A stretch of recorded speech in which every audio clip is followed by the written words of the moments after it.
You Must Change Your Life, by Herr Sloterdijk.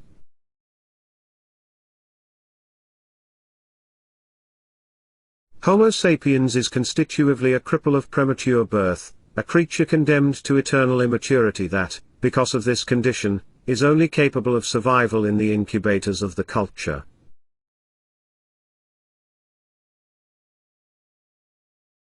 In a monotheistic age, God was viewed as the one who causes and does everything, and hence humans were not entitled to make something, let alone a great deal, of themselves. In humanistic epochs, by contrast, man is considered the being responsible for causing and doing everything, but consequently no longer has the right to make little or nothing of himself.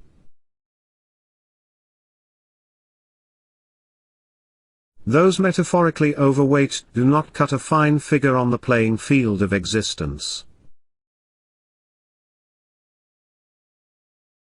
Every orthodoxy, whether it draws its validity from religion or from being venerable and ancient, is a system for preventing mutations of the structures that ensure stability.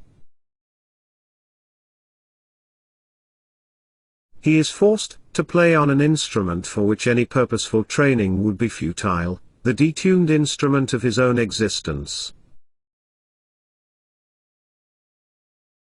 Triumph over need is only accessible to those who are assisted by a greater need. Choron too is a hunger artist, a man who fasts metaphorically by abstaining from solid food for his identity. All our humiliations come from the fact that we cannot bring ourselves to die of hunger.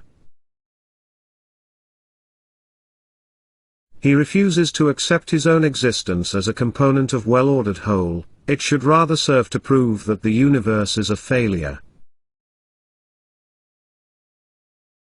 One looks to the heart of the fetish of religion, one exclusively finds anthropotechnic procedures.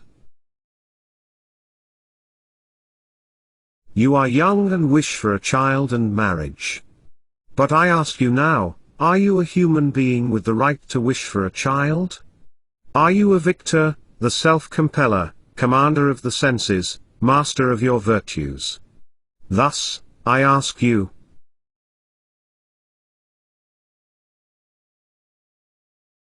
A walking corpse, or at best, anthropomorphic plant. Possessed by habits and inertias, it appears under-animated and mechanized, possessed by passions and ideas, it is over-animated and manically overloaded.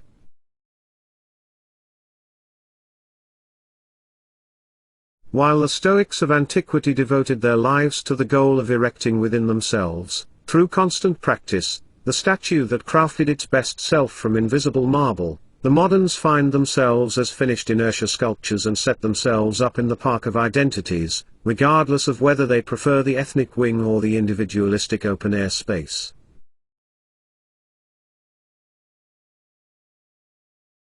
He becomes the first master of not getting anywhere.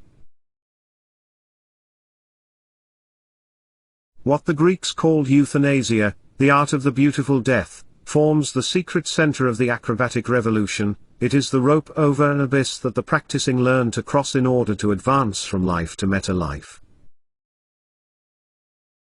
Acrobatic existence to trivializes life by placing repetition in the service of the unrepeatable.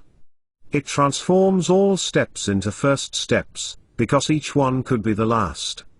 It knows only one ethical action, the superversion of all circumstances, through the conquest of the improbable.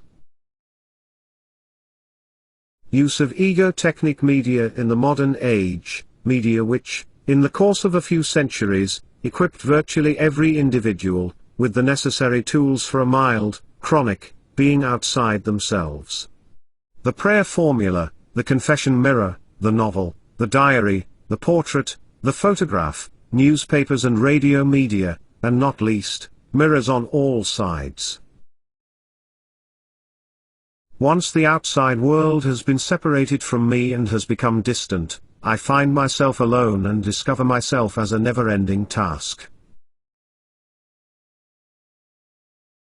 Observe every object and realize that it is already being dissolved and in process of change, and, as it were, coming to be from decay or dispersion, and how each is born, in a sense, to die. The introduction to the improbable has nothing to do with guiding children, it is directed at adults who realize halfway through their lives that ordinary human existence is no longer enough. Incidentally, modernity is synonymous with a dependence on chairs or other seating furniture, and, eo ipso, the dying out of the ability to sit on the floor, without feeling burdened by one's own body. It is not in prisons and places of oppressive supervision, but in the frequently strict schools and academies of the modern age, along with the craftsmen's workshops and artists' studios, that the main human orthopedics of modernity is carried, that is to say, the molding of the young by the standards of Christian humanistic discipline.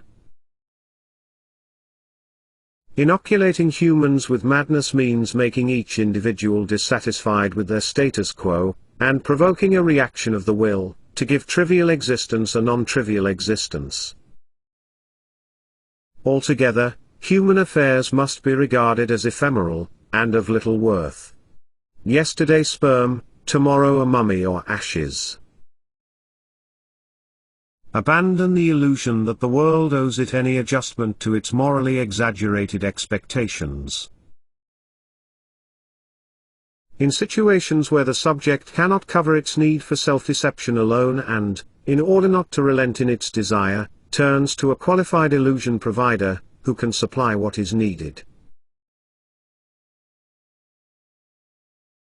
The ideologues of death incessantly corrupt modern society by tirelessly inculcating it with the formula death is inevitable. They provide the fuel for individualism, which encourages greed, insofar as one can apply this term, to the striving to maximize experiences and advantages, of being within the narrow window of existential time. By expanding abstinence from food to a somatic spiritual technique, they transformed hunger into a voluntary act of fasting, they turned a humiliating passivity into an ascetic action.